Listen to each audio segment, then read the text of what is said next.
माननीय मनमोहन जी और उसके साथ नेस्ट भारत की जो पूरी टीम है, सभी को मेरा नमस्कार। आज हम उस मुद्दे की बात करने के लिए यहाँ पर हैं जो सिर्फ देश में ही नहीं, पूरी दुनिया में भारत की ओर ध्यान खींच रहा है।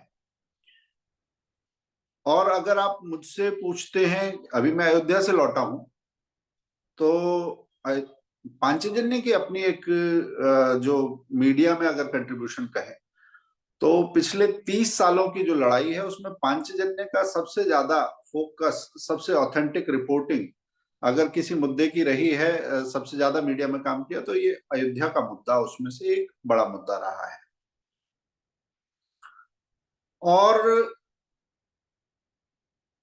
अगर आज इसकी रिलीवेंस की बात करें तो मैं कहता हूं कि पहले एक नारा था हम सबका, सौगंध राम की खाते हैं, मंदिर वहीं बनाएंगे। 22 तारीख को क्या हुआ? जब भी सौगंध खाई हमने, तो प्रण से प्राण प्रतिष्ठा तक ये एक लंबे संघर्ष की कहानी है। और अगर इसे एकेडमिक फ्रेम में रखकर देखें तो मुझे लगता है कि सोशियो पॉलिटिकल साइंटिस्ट जो हैं, जो एकेडमिशियंस हैं, वो इस मुद्दे को कैसे देखेंगे और भारत को खास तौर से कैसे देखेंगे अयोध्या के इस निर्णय से पहले और बाद में। राजनीति की कसौटी में किसी भी मैं उस बात में नहीं जाऊंगा कि नेशन स्टेट और राष्ट्र में क्या अंतर होता है, मगर वो जो उनकी नेशन स्टेट की कल्पना है उसमें चार चीजों को देखते हैं। एक तो भूगोल यानी ज्योग्राफी देखते हैं, दूसरा उसकी पॉपुलेशन देखते हैं यानी जनसंख्या देखते हैं, तीसरा उसका गवर्निंग सिस्टम देखते हैं यानी कि तंत्र कैसा है, और चौथा उसकी सोवर्निटी देखते हैं यानी प्रभुसत्ता को देखा जाता है। अयोध्या से पहले, अयोध्या का ये प्राण प्रतिष्ठा से पहले और इसके बाद इन चार कसौटियों पर पॉलिटिकल साइंटिस्ट भारत को कैसे देखेंगे। मैं एक और बड़े पॉलिटिकल साइंटिस्ट की बात करता हूं। 1980 के दशक में उनकी थ्योरी काफी पॉपुलर हुई, सैमुअल पी हंटिंगटन की थ्योरी। उन्होंने कहा क्लैश ऑफ सिविलाइजेशन। ये शायद हम में से ज्यादातर लोग इस थ्योरी से परिचित होंगे, जिसमें उन्होंने कैसे सभ्यताओं का संघर्ष होगा, किसी एक मत पंथ को मानने वाले कैसे आपस में एक नए संघर्ष को जन्म देंगे, इसकी एक पूरा खाका उन्होंने रखा था। परंतु राजनीतिक व्याख्याओं से अलग मुझे यहाँ पर एक कसौटी ध्यान आती है, जो खुद मनमोहन जी ने ही मुझे एक बार कहा था। मुझे इस शब्द पर सोचने पर मजबूर हुआ मैं।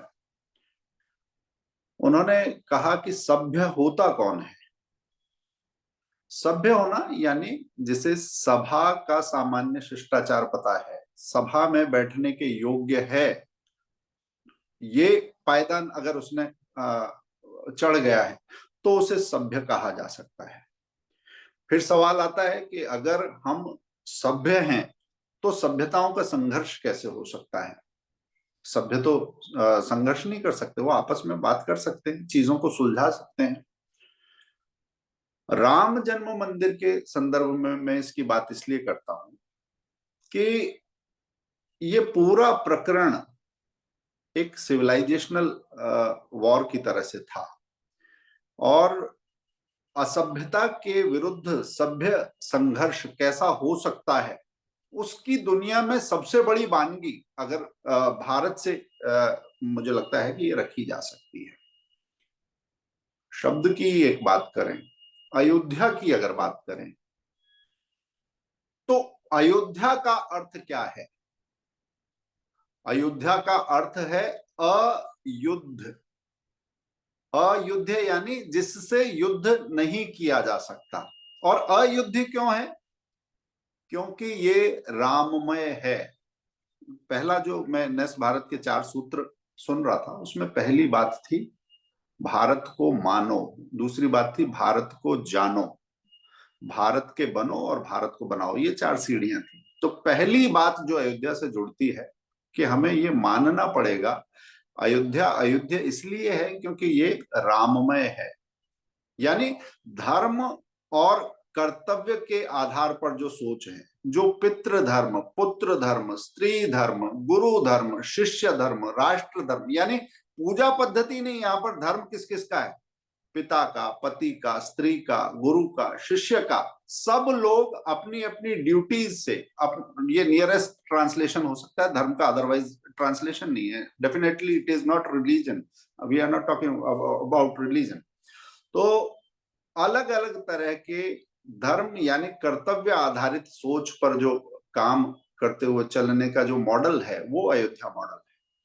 और कर्तव्यों की बात करते हुए सह अस्तित्व का एपिटोम, एक उत्कर्ष है, ऐसी सोच है जो न्याय की स्थापना के लिए जो प्रतिबद्ध है, और साथ ही इसका एक फिलोसॉफिकल एस्पेक्ट भी है, इसका एक स्पिरिचुअल एस्पेक्ट भी है। वो चर अचर में परमात्मा को देखने की दृष्टि से संचालित होने वाली व्यवस्था है। अयोध्या के केंद्र में हम ये देखते हैं, परंतु ये भारत की दृष्टि है, क्योंकि ये दृष्टि सीमित या निहित स्वार्थों की पोषक नहीं है, इसलिए सहज स्वीकार्य है, कालातीत है, अजेय है, और क्योंकि अजेय है इसलिए अयोध्या है, इसे जीता नहीं जा सकता। अयोध्या एक ज्योग्राफी नहीं है, अयोध्या एक सोच है। और फिर भारत की बात करें कि ये कैसे एक बड़े क्षेत्र की सोच बनती है, राम जी एक मेटाफर बन जाते हैं, एक रूपक बन जाते हैं, और वो अपना विचार पूरे समाज के जीवन में कैसे आता है कि यहाँ शुरू होती है जय राम जी की या राम राम, इस तरह के संबोधन से लोगों की सुबह होती है, और जीवन की शाम जो होती है, जब जीवन का सूरज डूबता है, उस समय पर भी राम नाम सत्य है, ये बोलते हुए ये यात्रा आगे बढ़ जाती है। तो राम एक शब्द नहीं है, अयोध्या एक शब्द नहीं है, अयोध्या ने एक विचार दिया, राम ने जीवन की मर्यादा दी। तो वो धरती विशेष है, यहाँ के लोग विशेष हैं, राम जो सबको भरोसा देते हैं। और जीवन में अलग अलग प्रसंग देखेंगे तो निषाद के दाता के रूप में आपको राम दिखेंगे, अहिल्या या शबरी उनके त्राता के रूप में राम दिखेंगे, सुग्रीव और भरत उनके सखा और भ्राता यानी भाई के तौर पर आपको हर तरफ राम दिखाई देते हैं। तो इसलिए ऐसा नहीं है कि अचानक राम जी किसी सीमित दायरे में से सीमित वर्ग की बात करते हुए आए, सबसे जुड़े हुए और सबके लिए कुछ आदर्श रखते हुए राम हमारे सामने है। फिर बात आती है कि जो ये लड़ाई थी, जो ये संघर्ष था, वो कैसा था। बहुत सारे लोग वो उस ढांचे को बाबरी ढांचे के तौर पर कहते हैं, ठीक है, उसी नाम से दर्ज हुआ, विवादित ढांचे को बाबरी ढांचा कहते हैं। मगर बाबर से भी पहले की अगर हम बात करें तो कुछ लोगों को ये लगता है कि ये ढांचे का गिरना इस जगह पर और मंदिर का बनाया जाना, ये आइडिया ऑफ इंडिया के खिलाफ था।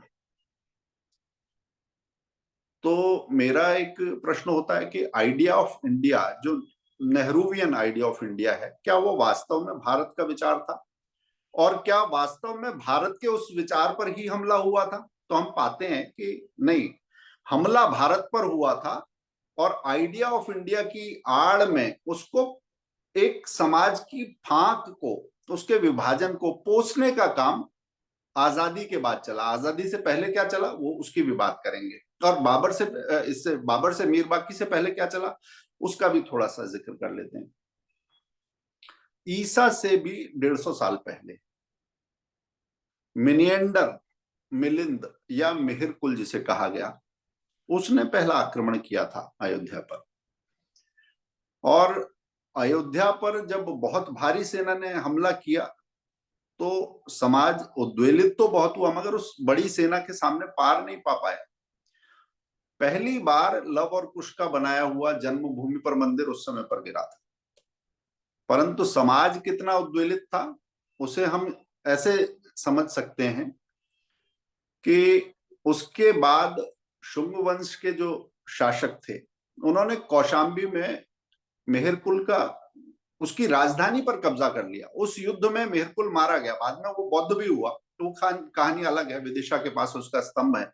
वो बाद में वो परम भागवत भी हुआ, ऐसा कहते हैं। मगर उसके बौद्ध होने की, मतांतरित होने की कहानी अलग है। मगर अयोध्या पर पहला हमला उसने किया। उसके बाद कि अयोध्या इस समाज के गौरव का प्रतीक है, भारत के विचार का प्रतीक है, इसलिए बाहर से आने वाले ने बहुत चुन के जो सबसे बड़ी आस्था है उसे नीचा दिखाएंगे तो ये समाज झुक जाएगा और हमारे हिसाब से काम करेगा, ऐसा सोचकर उस पर पहला हमला। और उसके बाद ये बात रुकी नहीं। अगर हम एक बढ़ते क्रम में अगर देखें तो लगातार अयोध्या को लेकर जो संघर्ष हैं, हमले हैं, और वहां पर जो लड़ाइयां लड़ी गई हैं उनकी गिनती बढ़ती है। ऐसा नहीं है कि ये पिछले 30 साल में ही हमने लड़ाई देखी या कोई पॉलिटिकल पार्टी लड़ रही थी, जनसंघ ने, भाजपा ने लड़ी या संघ ने ही लड़ी।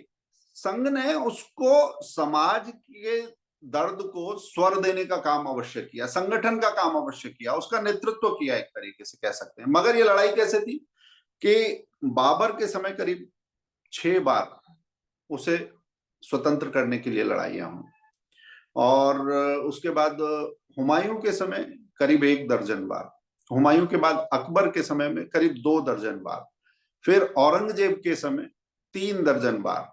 तो कुल मिलाकर 76-78 बार ये लड़ाइयां आपको दिखाई देती हैं, जिनको आप चिन्हित कर सकते हैं, लिख सकते हैं। यानी कि हमले भी हो रहे थे और उसका प्रत्युत्तर देने के लिए समाज भी जागा हुआ था और लड़ने की कोशिश कर रहा था। जीतेगा कब वो बात, मतलब लड़ाई नहीं हुई थी इसलिए फैसला नहीं हुआ था, हम ये कह सकते हैं। अयोध्या पराजित नहीं हुई कभी भी। तो जिन लोगों ने ये बात कही उनको राम से बैर था, और राम से भी ज्यादा बड़ी बात कि सत्य से भी बैर था। फिर इससे जुड़ी हुई बात है कि जब हम सत्य का संधान करते हैं, अपनी संस्कृति को देखते हैं, तो क्या सिर्फ हम अपनी पुस्तकों को इतिहास नहीं मानते, केवल अध्यात्म मानते हैं, संस्कृति को सिर्फ संस्कृत के ब्रैकेट में रख के देखते हैं? मैं बाबा तुलसी की एक बात कहता हूं, बाद में लोगों ने देखा कि वो बात कितनी सच्ची है। वो कहते हैं, जामवंत बोले दो भाई, नल नील ही सब कथा सुनाई, राम प्रताप सुमिर मन माही, करहु सेतु प्रयास कछु नाही। ये राम सेतु के बनने की बात उन्होंने लिखी है कि जामवंत ने नल नील दोनों भाइयों को बुलाकर कहा कि मन में श्री राम जी के प्रताप को स्मरण करके सेतु तैयार करो, पुल तैयार करो, और प्रभु की कृपा होगी तो इसमें ज्यादा थकान नहीं होगी, मेहनत नहीं होगी। और अब उस तुलसी जी ने जो बोला, मैं कहता हूं एक अमेरिकी टीवी चैनल है साइंस, उसके शोध की एक बात करता हूं। अयोध्या से अलग मैं राम सेतु की बात कर रहा हूं कि जो साइंस ने शोध किया, रिसर्च किया, उसके बाद दावा किया कि राम सेतु प्राकृतिक नहीं है, इसे बनाया गया है। और इसमें राम सेतु को एंशियंट लैंड ब्रिज ये नाम दिया गया। और अमेरिकी पुरातत्वविदों ने जब वैज्ञानिक जांच की तो पाया कि राम सेतु की जो चट्टाने हैं, वो चट्टाने तो 7,000 साल पुरानी है, जबकि जिस बालू पर ये टिकी हुई है वो सिर्फ 4,000 साल पुराना है। यानी 3,000 साल का गैप दोनों मटेरियल्स के बीच में है।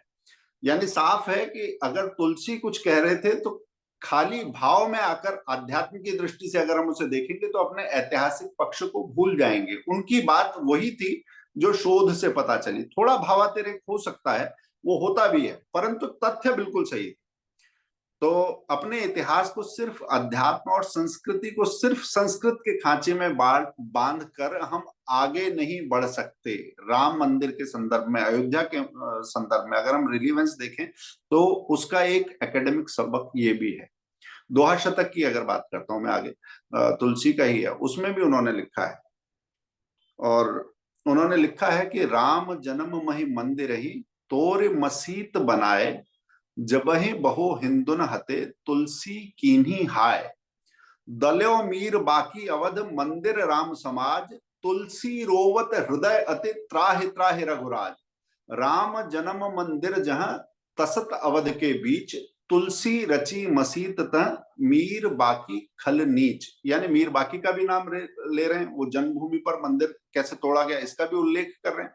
मगर जब हम अपने इन सारी पुस्तकों को जो देखते हैं कि एकेडमिक्स में एक षड्यंत्र चलता है, और चाहे वो कल्हड़ की राजतरंगिणी हो, चाहे तुलसी जी के ये दोहा शतक के वृतांत हो, वो कहते हैं कि ये तो धार्मिक पुस्तकें हैं और राम जो है वो ऐतिहासिक नहीं है।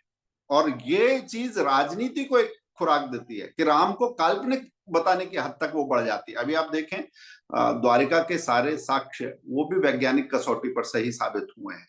राम मंदिर से जुड़े हुए जो साक्ष्य हैं वो अदालत में गहन शोध के बाद पुरातत्वविदों ने जो साक्ष्य रखे वो सारे सही साबित हुए हैं। तो अपनी धरोहर के लिए भावना तो रखना, मगर उसके साथ उसके तर्क कितने मजबूत हैं उनको भी पकड़ के रखना, ये अयोध्या का एक बड़ा सबक है। फिर एक बात और होती है, और मैं ये सब इसलिए कह रहा हूं कि जब राजनीति की कसौटी पर भारत को देखा जाएगा तो वहीं पर अपनी बात को रजिस्टर करने के लिए विमर्श की ये बीज, हमें ये विमर्श के बिंदु रखने पड़ेंगे। तो अगली बात जो है वो है कि जो बाबरी ढांचा था या राम मंदिर का जो बनना है, ये प्राण प्रतिष्ठा है, ये सांप्रदायिक विषय है। हमें जो बात आगे ले जानी है उसमें तर्क ये होना चाहिए कि ये साम्य का प्रतीक है या टकराव का। तो थोड़े से और तथ्य हमें खंगालने पड़ेंगे। पहला प्रश्न जैसे ये आता है तो बात आती है कि ये लड़ाई क्या किसी सत्ता वर्ग से थी? तो हम देखते हैं कि सत्ता से किसी से लड़ाई नहीं थी। इसकी बजाय ये अन्याय हुआ है, तो अन्याय के विरुद्ध आधुनिक इतिहास का सबसे बड़ा सामाजिक आंदोलन, अभी हाल फिलहाल के अगर पिछले 3 दशकों की बात कहूं तो सबसे बड़ा सामाजिक आंदोलन कहना इसे सही है। और दुनिया के सबसे बड़े आंदोलनों में से शासन के विरुद्ध आंदोलन सत्ता पलटने और सत्ता हासिल करने के बाद इसी चक्र में घूम के रह जाते हैं कि सत्ता आई और गई और वहां पर आंदोलन खत्म। मगर ये ऐसा था जहां समाज बार बार एक साथ आया, और ये विशेषता थी कि इस आंदोलन के केंद्र में राज सिंहासन की इच्छा नहीं थी, ना समुदाय विशेष से प्रतिशोध लेने की इच्छा थी। 1528 में जब बाबर के फौजदार मीर बाकी ने मंदिर तोड़ा था तो अयोध्या के करीब हंसवर रियासत है, वहां के राजा रणविजय सिंह थे, भीटी रियासत के राजा मेहताब सिंह थे, रानी जयराज कुंवरी थी, राजगुरु थे पंडित देवी दीन पांडे। सबने एकजुट होकर युद्ध छेड़ दिया था। अलग अलग रियासतें थी, अलग अलग शासन थे, मगर किसी शासन के हमारे सामाजिक अपमान के विरुद्ध ये युद्ध था। और ये लड़ाई बाबर के तख्त ताज के लिए नहीं चल रही थी, जमीन के उस, मैं कहता हूं, पावन खंड के लिए थी जिसके कण कण में राम जी की स्मृतियां थी। राम जी की स्मृतियां कैसी, हम गाते रहते हैं कि ठुमक चलक चलत रामचंद्र। तो रामचंद्र की जो स्मृतियां थी उस वो बार बार इस समाज को झकझोर रही थी। और ये कोई छोटा बड़ा संघर्ष, छोटा मोटा संघर्ष नहीं था, मगर हमने शायद दुनिया को इसकी भयावहता शायद बताई नहीं। अब आगे ये बताने का समय अवश्य है। एक राम मंदिर का आंदोलन और एक भारत का विभाजन, ये दो ऐसे बड़े मौके हैं जहां हिंदुओं का जितना बड़ा नरसंहार हुआ है वो कहीं रजिस्टर नहीं हुआ।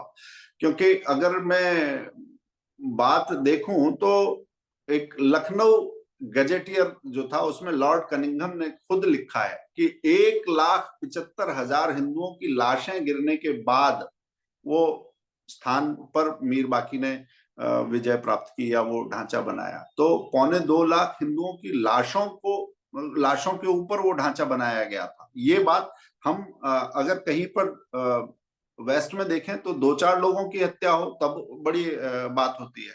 जूस का कोई मामला हो तो बड़े बड़े संग्रहालय बनाए जाते हैं, मगर ये 2.25 लाख लोगों का बलिदान अयोध्या से जुड़ा हुआ है, इसकी बात कोई नहीं करता। और फिर दूसरा मामला आता है कि अगर सांप्रदायिक है या साम्य का प्रतीक है, तो एक प्रश्न और आता है कि क्या वास्तव में हिंदू और मुसलमान लड़ रहे थे? क्या मुसलमान हिंदुओं से लड़ रहे थे? अभी हाल में सरसंघ चालक जी का एक लेख आया है, मैं अयोध्या उद्बोधन से पहले की बात कर रहा हूं, उसमें एक पंक्ति में उल्लेख है कि ये मुद्दा 1857 के करीब का उल्लेख है कि एक गोरक्षा और एक अयोध्या, इस पर एक सहमति बन गई थी। और सहमति बन गई थी कि अगर ये दो मुद्दे ठीक कर लिए जाएं तो भारत एक होकर आगे बढ़ सकता है, आक्रांता शक्तियों से लड़ सकता है। उस लेख में तो इतनी ही एक पंक्ति की बात है, मगर अगर मैं उसको थोड़ा सा एलेबोरेट करूं, थोड़ा सा और इतिहास में जाऊं, तो दो चीजें आती हैं। पहले जरा थोड़ा पहले की बात करता हूँ। जन्मभूमि वो जगह है जिसका दर्शन करने खुद गुरु नानक देव जी 1510-11 की बात है, वो पधारे थे। वास्तव में सिख जुड़ाव, सिख हिंदू की फांक पैदा करने के लिए ये एक बड़ा ऐतिहासिक दृष्टांत है। आगे निहंगों की लड़ाई और वो जीतने वाली बातें तो आई थी। मुस्लिम जुड़ाव कैसा था या मुसलमानों ने इस मुद्दे को कैसे समझा, तो 1857 में जो ब्रिटिश राज के विरुद्ध पहला स्वतंत्रता आंदोलन छिड़ा, वो एक ऐसा मौका था जब हिंदू मुसलमान मिलकर अंग्रेजों से लड़े। दोनों ने एकता की शक्ति को समझा और ये भी माना कि बाबरी दोनों के बीच में विवाद की जड़ है। तब मौलाना अमीर अली थे। अमीर अली मुस्लिम नेता थे। उन्होंने मुसलमानों से आह्वान किया था, मतलब उन्हें ऐलान किया था कि, और वो मैं वर्ड टू वर्ड अगर उसे बताने की कोशिश करूं या सार बताता हूं मैं, उसमें उन्होंने कहा था कि फर्जे इलाही हमें मजबूर करता है कि हिंदुओं के खुदा रामचंद्र जी की पैदाइशी की जगह पर जो बाबरी मस्जिद बनी है वो हम हिंदुओं को बखुशी सुपुर्द कर दें, क्योंकि हिंदू मुस्लिम नाइत्तेफाकी की जड़ यही है। It is the root cause. हमें बांटने वाली जो जड़ है ये बाबरी मस्जिद जो बनी हुई है वो है।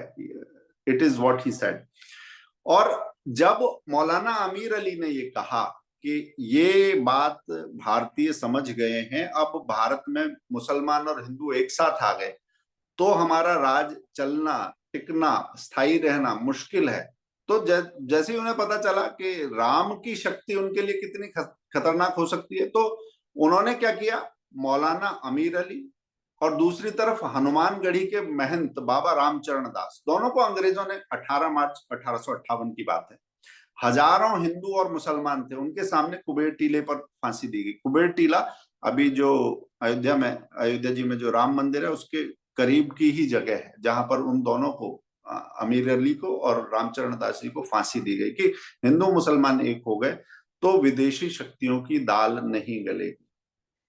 फिर सवाल आता है कि अगर हिंदू मुसलमान नहीं लड़ रहे थे तो कौन किससे कैसे लड़ रहा था।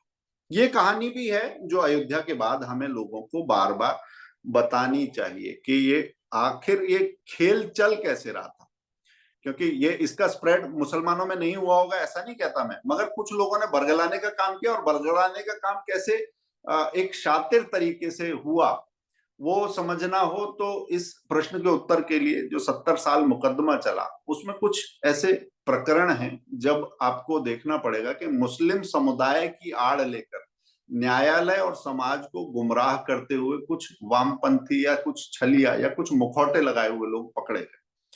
और मैं पहले इतिहासकारों की बात करता हूं कि इतिहास की एक कसौटी होती है कि इतिहास समय का एक फलक है, इतिहास उस पर घटता है, उसे घटाया बढ़ाया या बदला नहीं जा सकता। You can not change the history. आप उसे बढ़ा भी नहीं सकते, घटा भी नहीं सकते। जो ऐसा है इतिहास वो वैसा ही घटा है, उसे वैसा ही बताना होगा। अब इसी कसौटी पर अगर इतिहासकार को देखें तो मंदिर के अस्तित्व को नकारने वाले इतिहासकारों की जो कड़ी थी उसमें सबसे आगे थे इरफान हबीब। इरफान हबीब को आप सर्च करेंगे तो आप देखेंगे वो लिखते हैं मार्क्सिस्ट हिस्टोरियन। अब इसके बारे में थोड़ा सा क्वेश्चन होना चाहिए कि अगर इतिहास के अगर जो उसका पैरामीटर्स हैं उसमें देखेंगे तो ये उसकी प्राइमरी रिक्वायरमेंट है कि अगर कोई किसी वाद से या पूर्वाग्रह से बंधा हुआ है, किसी इज्म से है या उसके बारे में कोई पहले से सोच रखता है तो वो इतिहासकार नहीं हो सकता। मगर इरफान हबीब अपने साथ मार्क्सवादी लगा के ही, मार्क्सवादी अगर हैं तो वो इतिहासकार नहीं हो सकते। और एक दूसरी बात है कि एक तो इतिहास की कसौटी है, दूसरी वामपंथ का तकाजा है कि मजहबी आस्था और पहचान है तो वामपंथी नहीं। फिर इरफान हबीब क्या है, ना मुसलमान रहते हैं ना इतिहासकार रहते हैं, तो इस तरह का एक गठबंधन है।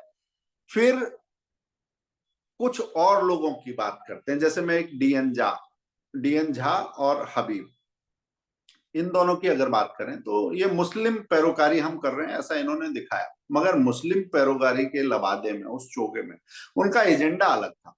और गौर करने वाली बात है कि ये दोनों जो कथित बुद्धिजीवी हैं, सो कॉल्ड इंटेलेक्चुअल हैं, वो भारतीय पुरातत्विक विशेषज्ञों को नकारते रहे।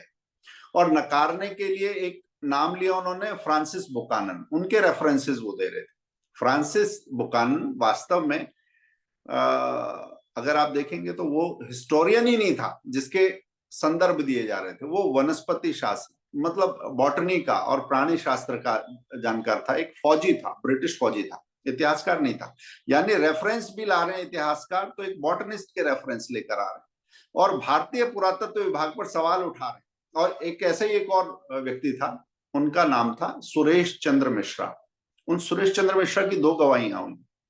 पहली पेशी में उन्होंने बताया कि बाबरी ढांचे में फारसी में एक शिलालेख लगा हुआ है। दूसरी गवाही हुई, तो दूसरी गवाही के बाद मैं उनको यही याद नहीं था कि मैंने पहली बार क्या क्या बोला था। दूसरी बार बोले कि शिलालेख अरबी में था। जब एक बार अरबी बोला और फारसी दूसरी बार बोला, तो पूछा गया कि आप पढ़ के बता सकते हैं। जब ये बात आई तो ये बात खुल गई कि ना अरबी आती है ना फारसी आती है, यानी भाषा नहीं पता, इतिहास नहीं पता, रेफरेंस भी किसी और के। हाँ, राजनीति ऐसे लोगों को जरूर आती रही होगी। एक और इसी तरह का एक तीसरा नमूना मैं कहूं तो वो सुवीरा जायसवाल का था। सुवीरा जायसवाल ने कहा कि जन्म स्थान पर मंदिर होने की बात जो है वो बहुत सारे आर्टिकल लिखे उन्होंने, मगर अपनी बात के पक्ष में वो कभी भी कोई प्रमाण नहीं दे पाए। एक और वामपंथी थे, वो सुशील श्रीवास्तव, वो भी मुस्लिम पक्ष की ओर से गवाह के रूप में आया। जो कॉम्प्लेक्सिटीज हैं इस केस की, जटिलताएं हैं, उस पर जरा सी बात हुई तो पता चला कि वो बात तो बहुत सारी कर रहे हैं, मगर उनकी भी कहानी वही है कि ना फारसी आती है, ना अरबी आती है, और ना संस्कृत आती है, ना इतिहास की ठीक जानकारी है। ये सारी कलई अदालत में खुली है और ऑन रिकॉर्ड है। हमें ये भी बताना चाहिए कि राजनीति के साथ मिलकर एकेडमिशियंस ने कैसा खेल किया, लेफ्टिस्ट ने कैसा खेल किया, और समाज को लड़ाने का काम, जहां जिस मुद्दे पर सदियों पहले एक राय बनने का काम था, वो शुरू हुआ था, वो कैसे शुरू हुआ, लोगों को लड़ाने का काम।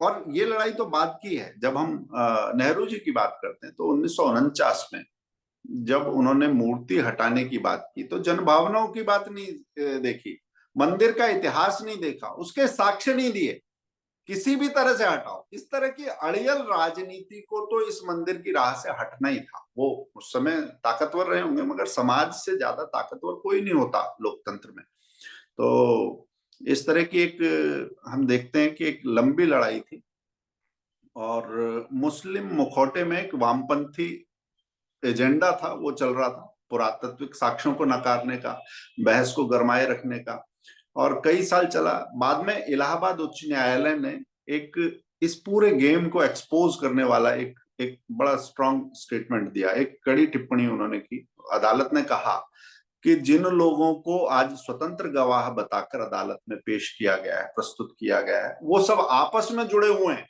एक ने दूसरे के गाइडेंस में यानी मार्गदर्शन में पीएचडी की है, तो दूसरे ने तीसरे के साथ मिलकर किताब लिखी है। ये वो बात है जो हमें बार बार बतानी चाहिए कि जो हाई कोर्ट ने जो बात पकड़ी थी, इसके पीछे का गेम, बाकी साक्ष्यों की बात तो अलग है, मगर ये एक बड़ा खेल राजनीति के साथ एकेडमिक्स के ग्राउंड पर भी चला चला जा रहा था। ये बताने वाली बात है। और फिर एक प्रश्न और आता है कि ये मुद्दा अगर हम कहते हैं कि सांप्रदायिक नहीं था मगर कुछ लोगों ने बनाया, और क्या ये भाजपा के लिए राजनीतिक मुद्दा था? ये बड़ा प्रश्न है, ट्रिकी प्रश्न है। और तो क्या ये राजनीति का ऐसा पैंतरा है जिसने एक दल या एक विचारधारा, या जिसे हम राइट विंगर आजकल बहुत शब्द चलता है, उनकी किस्मत बदल दी या उसे इन ट्रेंड में कर दिया? मैं कहता हूं कि ऐसा नहीं है, मामला उल्टा है। भाजपा अगर 1984 में देखें तो भाजपा की तब 2 सीट थी, भाजपा ने मुद्दा तब भी नहीं छोड़ा। और दूसरी बात, मुद्दा तो ये कांग्रेस के पास था। 83 में मुजफ्फरनगर में जो धर्म संसद हुई, वहां पर दाऊ दयाल खन्ना और 2 बार जो प्रधानमंत्री रहे थोड़े समय के लिए, गुलजारी लाल नंदा, वो मुजफ्फरनगर की धर्म संसद में थे। भुनाने का मौका तो कांग्रेस के पास था, मगर ये मौका, ये आस्था, ये राजनीतिक इच्छा शक्ति कांग्रेस के पास नहीं थी, क्योंकि कांग्रेस, अगर हम पॉलिटिकल यात्रा देखें, पूरी राजनीतिक यात्रा देखें, तो राष्ट्रीय आंदोलन में जो कांग्रेस का चरित्र दिखाई देता है, लोकमान्य बाल गंगाधर तिलक जैसे नेता दिखाई देते हैं, लाला लाजपत राय जैसे नेता दिखाई देते हैं, जिनका राष्ट्रीय आग्रह और अपना हिंदू मान्यताओं के लिए जो आग्रह था उसमें जरा भी फर्क नहीं था। उस आग्रह को छोड़कर एओ ह्यूम की पार्टी के तौर पर आगे बढ़ना, एक परिवार को पोसना, एक भाषा के लिए काम करना, एक कुनबे के लिए काम करना, एक कोटरी के लिए काम करना, कांग्रेस जब जैसे जैसे इस पर बढ़ी वो समाज से कटती गई। अगर ऐसा नहीं होता तो दाऊदयाल खन्ना और गुलजारी लाल नंदा उनके नेता थे, वहां से वो ले सकते थे। फिर अंत में अगर हम इस मुद्दे को समझें तो ये विषय लड़ाई का नहीं है, ये सबको एक करने वाला है। फांक की बात तो मैंने बताया कि फांक नहीं, फांक को मिटाने वाला मुद्दा है और राष्ट्रीय है, केवल निर्माण के मामले में नहीं, भारत की सोच भी बताता है। अभी जब हम गए थे तो हमने देखा कि प्राण प्रतिष्ठा के फौरन बाद जो छोटा भाषण हुआ, भाषण के बाद प्रधानमंत्री जी उसके बाद कहाँ गए? सबसे पहले श्रमिक सम्मान के लिए गए। राजनीति का ये जो बदलाव है वो कैसा बदलाव है? एक और घटना है इतिहास में ऐसी ही, भव्य राम मंदिर बना है, दुनिया में इसके जैसा कोई नहीं है। ऐसा ही ताजमहल भी है। जब ताजमहल बना था तब श्रमिकों के हाथ काटे गए थे। लोगों ने पेश उसे कैसे किया? ये प्रेम की मिसाल है। प्रेम की मिसाल वो नहीं है, प्रेम की मिसाल राम सेतु हो सकता है, प्रेम की मिसाल राम मंदिर हो सकता है, श्रमिकों के सम्मान की ये मिसाल हो सकता है। मैं कल परसों जब मैं अयोध्या जी से लौट रहा था तो रास्ते में एक्सप्रेस वे पर मिडवे में मैं रुका। मैं टॉयलेट जा रहा था तो वहां जो सफाई कर्मी था, गिरीश उसका नाम था, उसने कहा सर राम राम। मैंने कहा राम राम। मैं बाहर आया जब तो मैंने नाम पूछा। मैंने कहा कि राम राम करते हो रोज? कहता है राम राम तो करता हूं मगर आज मैं इस स्थान को खास तरीके से, मैं सफाई पे ज्यादा ध्यान है। मैंने कहा क्यों? तो उसने कहा कि मैंने सोचा कि मैं जा तो नहीं पा रहा हूं मगर अयोध्या से आने वालों के कुछ शुभ चरण यहाँ तो पड़ेंगे। मैंने फौरन उसका एक वीडियो शूट किया उस जिसमें उसने ये बात की है। मैंने ट्विटर पर डाला, उसके 15-20 हजार शायद उसके व्यूज भी थे उस समय, तो बड़ी तेजी से वो लोगों ने देखा। मगर आप ये देखिए कि उन श्रमिकों के मन में, उस स्वच्छता कर्मी के मन में उस पुजारी से कम पवित्र भाव तो नहीं होगा जो मंदिर के अंदर है। या प्रधानमंत्री की आंखें जैसे भीगी हैं ऐसे हम सबकी आंखें नहीं भीगी क्या? किसी स्वच्छता कर्मी की आंखें नहीं भीगी होंगी? राम जो है वो एक ऐसा भाव है जो आपका काम भी याद दिलाता है और आपको भावनात्मक तौर पर जगाता भी है। इस समाज ने राम को एक नाम दिया, हमने कहा मर्यादा पुरुषोत्तम।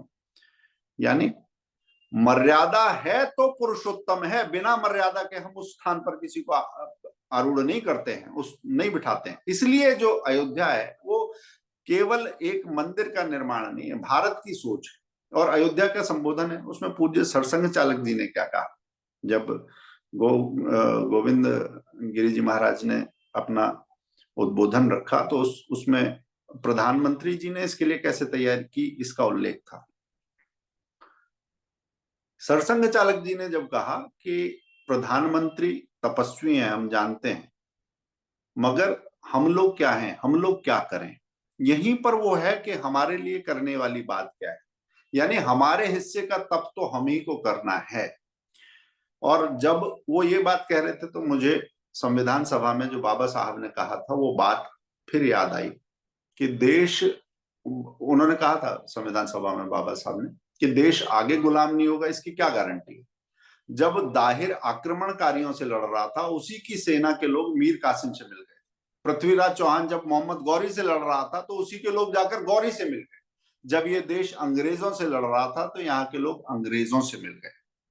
जब हम इन दोनों चीजों को देखें तो हमें लगता है कि राम मंदिर का संघर्ष, ये 5 सदी का संघर्ष भले हो मगर एक लड़ाई को जीतने से ज्यादा बड़ी बात है कि उसे टिकाऊ बनाना, उसमें से जो बिंदु मिले, जो सबक मिले, उसको अपने जीवन में उतारना। एक खाली न्यायिक लड़ाई नहीं है, केवल एक पूजा का स्थान नहीं है। आज दुनिया में भारत अगर जीडीपी, नॉमिनल जीडीपी के हिसाब से देखें तो 5वें नंबर पर है, शेयर बाजार के हिसाब से देखें तो चौथे नंबर पर है, बाइंग कैपेसिटी पैरिटी के इंडेक्स पर देखें तो वो तीसरे नंबर पर आता है। ऐसे में भारत के लिए अगर उसका नेतृत्व, जो राजनीति शास्त्र की मैंने 3-4 कसौटी बताई थी, उसी प्रिज्म में अयोध्या से पहले और अयोध्या के बाद भारत को देखा जाएगा, इस शासन को देखा जाएगा, इस व्यवस्था को देखा जाएगा, तो हमारे जिम्मे बहुत बड़ा काम आने वाला है। एकेडमिक्स में भी हमें एक लड़ाई लड़नी है। जैसे 4 कसौटियां मैंने बताई थी कि ये भूगोल कैसे देखा जाएगा, जनतंत्र कैसे देखा जाएगा, आबादी यानी हम सब के मन को कैसे देखा जाएगा, और उसकी बात, चौथी जो बात है कि ये प्रभुसत्ता असर्ट कैसे करती है। हम गलत चीज का परिष्कार करना जानते हैं, हमारा तंत्र भी वैसा है, हमारा समाज भी वैसा है, और हम असर्ट करते हैं, यानी हमारी प्रभुसत्ता भी वैसी है। और चौथी बात जो ज्योग्राफी की थी, उसे मैं कहता हूं कि ये बढ़ते भारत का भी एक चित्र इसमें दिखाई देता है, क्योंकि आपने देखा होगा अयोध्या के समय सिर्फ भारत में नहीं, पूरी दुनिया में भारतवंशियों ने जो भारत का चित्र विश्व के सामने रखा है। पर्थ से हमने स्टोरी की, पांचजन्य में हमने, यूके में 4-5 जगह से स्टोरी की, मेलबर्न से स्टोरी की, न्यूयॉर्क से स्टोरी की। तो पूरी दुनिया एक सच की जीत होते हुए देखती है, और एक लड़ाई नहीं है किसी से, मगर उत्साह है। एक लड़ाई ना, एक सदियों के संघर्ष के बाद भी इतना उल्लास हो सकता है, इतना उत्सव हो सकता है, इतना संयम हो सकता है। सच के लिए अडिग रहने वाली ये कौम है, ये भारत है। ये बात चिन्हित हुई है, रेखांकित हुई है। इसे और मजबूती से हम आगे रख सकेंगे तो मुझे लगता है कि जो अपेक्षा सरसंघ चालक जी ने रखी, या संविधान सभा में जो बाबा साहब ने जिसको चिन्हित किया कि खाली एक चीज हासिल करने से नहीं, अपनी विजय को, अपने लोकतंत्र को, अपनी सामाजिक एकता को स्थायी बनाना है, तो हमें वही बात है कि भारत को मानना भी पड़ेगा, जानना भी पड़ेगा, इसके बनना भी पड़ेगा, और इसको बनाना भी पड़ेगा। इतने के साथ मैं अपनी बात पूरी करता हूँ। Floor is yours now. Thank you, Hitesh ji. It has been such an honor to hear from you. On behalf of Nest Bharat, I extend my gratitude to him. Thank you for such a wonderful session.